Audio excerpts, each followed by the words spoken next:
Tombstone, Arizona, is known as the town too tough to die. The town of Tombstone was founded in 1877 by a prospector named Ed Schieffelin after he found a silver vein. By the 1880s, Tombstone was booming with over 100 saloons, theaters, several restaurants, and even schools and churches. Tombstone, Arizona is a legend in itself. Known for its rich history, this small town in the Old West was home to some of the most infamous outlaws, lawmen, and cowboys in the 1800s. But with such a storied past, it's no surprise that Tombstone is also said to be haunted. Today, Tombstone is a popular tourist destination and ghost town, where guests can visit numerous historic buildings from Tombstone's past, and maybe even encounter a ghost or two. Numerous buildings are said to be haunted. The ghosts of Tombstone are a fascinating part of the town's history and continue to intrigue visitors to this day. The Birdcage Theater is a former saloon, gambling hall, and theater said to be haunted by the spirits of those who met their untimely demise within its walls. Visitors have reported hearing phantom gunshots, the sound of laughter and music from long ago, and even witnessing shadowy figures moving through the dimly lit rooms. The Birdcage was named for its 14 cribs hanging from the ceiling that once housed painted ladies dressed as finely feathered birds. After its opening in 1881, it quickly gained a reputation as the wildest place in town. So much so that even the faraway New York Times said of it, quote, "The Birdcage Theater is the wildest, wickedest night spot between Basin Street and the Barbary Coast," unquote. Between 1881 and 1889, the Birdcage never closed its doors, 24 hours a day, as it provided gambling, drinking, and other vices to its many customers. The saloon was the scene of 26 deaths, which can be attested to by the 140 bullet holes which can still be viewed at the Birdcage today. The haunting reports date back to 1921, when a school was built across the street and students began to report the sounds of laughter and music coming from the now abandoned building, as well as the smell of cigar smoke. Over the years, the Hunley family, staff, and visitors alike have experienced several strange events. One of the fascinating tales is how a dice table, which weighed several hundred pounds, mysteriously moved the night before. When staff arrived the next morning, the table had been moved in front of a door with a sign that read, "Don't disturb our 26 resident ghosts." The table was so heavy that it reportedly took 8 men to move it back to its former position. Another story tells of a statue of Wyatt Earp that was made and placed in one of the cribs overlooking the theater. When it was first placed there, staff would arrive in the morning to find Wyatt's hat continually knocked off and thrown onto the floor below. This occurred over and over for about 6 months. On one occasion, the staff arrived to find the statue was turned around and with its back facing the view from below. Sometime later, a local historian told the Hunleys that they had placed the Wyatt Earp statue in the crib that was usually reserved for the Clantons. When the statue was moved to the crib that Wyatt actually frequented when he was alive, the hat tossing finally stopped. On another occasion, a valuable antique poker chip, which had been missing for years, suddenly reappeared on the poker table. Upon finding it there, it was locked away in a safe until historians could authenticate it. However, when the historians arrived, they were disappointed to find that the chip had suddenly gone missing again. Only after they left did it reappear in the locked desk drawer. One of the most famous ghostly legends associated with the Birdcage Theater is that of a woman named Susie. Susie was a performer at the theater, and it is said that she fell madly in love with one of the cowboys who frequented the establishment. Tragically, her story ended in betrayal and murder. Visitors have reported seeing a ghostly figure in a flowing dress, believed to be Susie, wandering the theater's balcony, forever searching for her lost love. Visitors to the Birdcage Theater have reported a wide range of paranormal encounters. Some have claimed to hear whispers and laughter echoing through the hallways, while others have felt an eerie presence watching them from the shadows. The flickering candlelight and the vintage decor only add to the spine-chilling atmosphere. George Buford was a miner who fell in love with Petra, the girl who lived across the street. One night while out, Petra accompanied another man on the walk home. Enraged, Buford shot her, and then himself. Petra survived, but Buford didn't live through the confrontation. Like others who died tragic deaths, George continues to walk the earth, apparently lost in space and time. Both the owners and guests have seen him walking inside the home and along the street in front of the old adobe structure. Often the doorbell rings in the middle of the night, seemingly of its own accord. Others have reported hearing knocking on walls, faucets turning themselves on and off, and strange lights appearing. Once in a while, women reported that they felt someone touch their hair or stroke the back of their necks when no one is around. One of Tombstone's first saloons was originally known as the Golden Eagle Brewing Company. In 1882, it was rebuilt and opened as the Crystal Palace. Among the phenomena reported are voices and footsteps that are said to be heard by visitors. Some believe that it's the ghost of Doc Holliday's girlfriend, Big Nose Kate. Step into the Crystal Palace Saloon, and you may just find yourself in the presence of otherworldly beings. Known for its rich history and vibrant atmosphere, this iconic saloon in Tombstone, Arizona holds more than just tales of cowboys and shootouts. Visitors and staff have reported numerous encounters with ghostly apparitions at the Crystal Palace Saloon. Some have claimed to witness shadowy figures moving about the dimly lit corners of the establishment, while others have felt an eerie presence or heard unexplained whispers. The air is thick with energy that can be attributed to the supernatural. Legend has it that one of the most prominent ghosts haunting the saloon is that of a cowboy named George. George was a regular patron of the Crystal Palace Saloon during its heyday in the late 1800s. He was known for his love of gambling and enjoying the lively nights filled with laughter and libations. Unfortunately, one fateful night, George met his untimely demise during a heated argument that turned into a deadly shootout. It is believed that George's spirit lingers within the walls of the Crystal Palace Saloon, forever trapped in the place where he once found solace and excitement. Many visitors have reported seeing a figure resembling a cowboy, dressed in period clothing, sitting on the bar or playing cards at the table. Some even claim that they have engaged in conversations with his spectral presence, only to have him vanish into thin air before their eyes. On October 26, 1881, Tombstone's most famous event took place with the shootout at the OK Corral.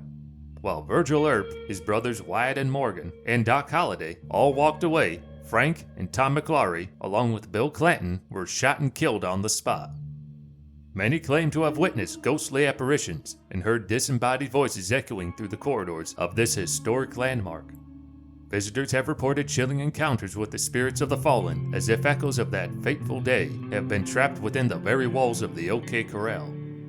Some claim to have seen the ghostly figures of the Earp brothers and Doc Holliday, forever reliving these events in an eternal loop.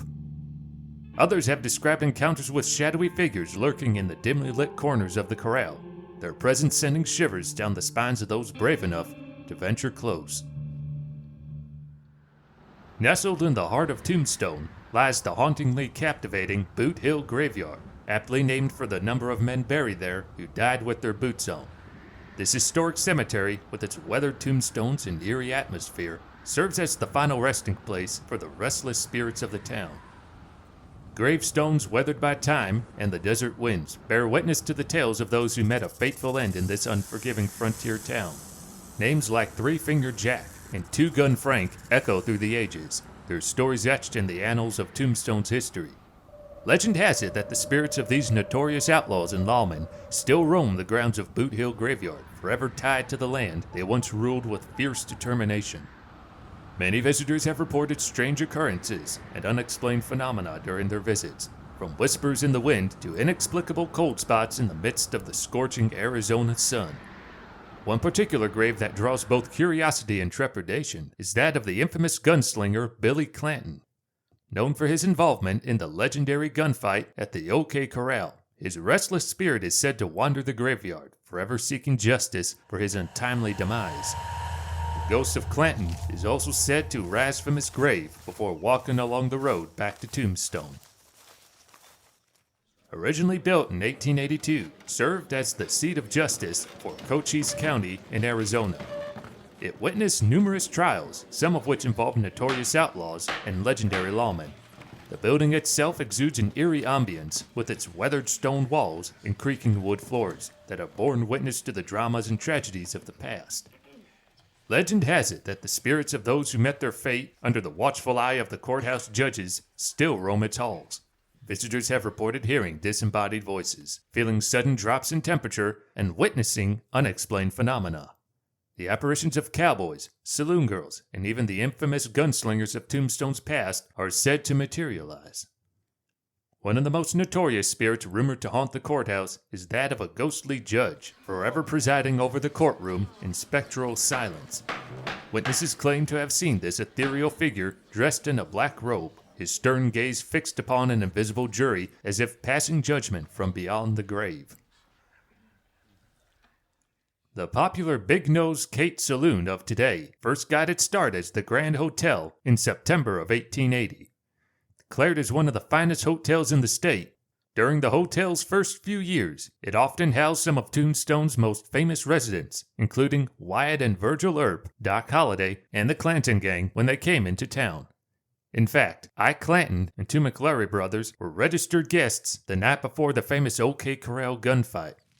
The Grand Hotel's luxurious life would be a short one, as she did not survive the devastating fire of May 25, 1882. Today, not only does this historic saloon continue to be popular among its new patrons, but it is also said to remain home to a couple of spectral ones as well. The most evident is that of a man called the Swamper. A janitor and odd job man of the hotel, the Swamper was regarded as an honest employee and given accommodations as part of his pay. His bedroom, located in a dark corner of the basement, not only served as a retreat from the hotel's many customers, but also his own private mineshaft. The Swamper spent many of his off hours tunneling an entrance from his bedroom to the nearby mineshafts under the town. When the tunnel was complete, he could access a thick vein of silver where he began to moonlight as a miner, taking from the vein silver nugget after silver nugget. Staff, locals, and tourists have experiences with this old miner, ranging from photos where he has appeared to several fleeting appearances as he roams the halls, stairways, and especially the basement.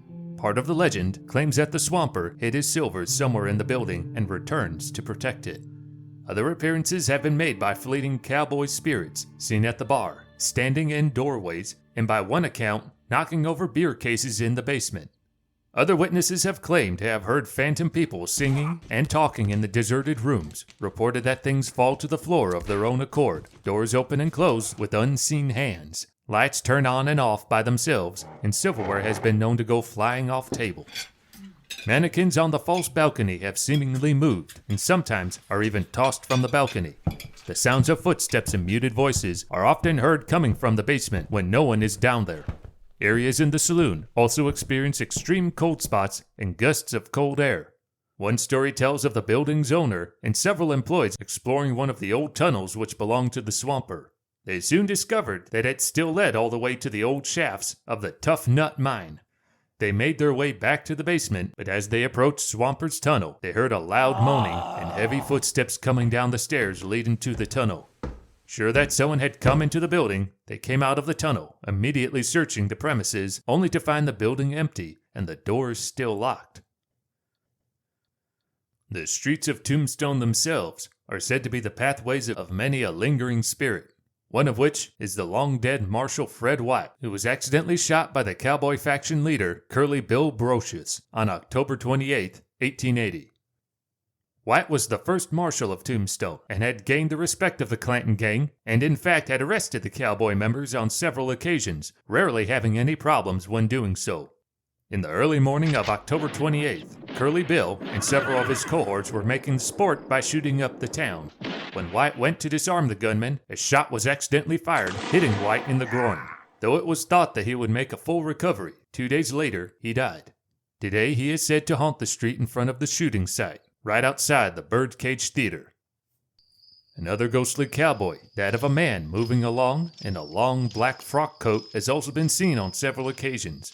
Crossing the road, the apparition is often seen near the site where Virgil Earp was ambushed and shot in the arm, crippling him for life. The spirit never makes it across the street, leading many to believe that this may be the ghost of Virgil Earp himself. A woman in a long white dress has also been spied on the Tombstone Streets. One legend tells that she is a fretful mother whose child died from yellow fever in the 1880s, who later took her own life. Another version of the tale claims that she was a brothel madam who was hanged and continues to stalk the streets, searching for her executioners. Lawlessness, though, was not the only cause of numerous deaths during Tombstone's heyday. Twice, it suffered terrible fires, first in June of 1881 and a second in May of 1882. During these two infernos, more than 40 men lost their lives in the crowded saloons and brothels that burned to the ground. These long-dead, suffering men are also said to make themselves known, appearing complete with drastic burns. Others have reported the smell of smoke and the burning materials when there is no explainable reason.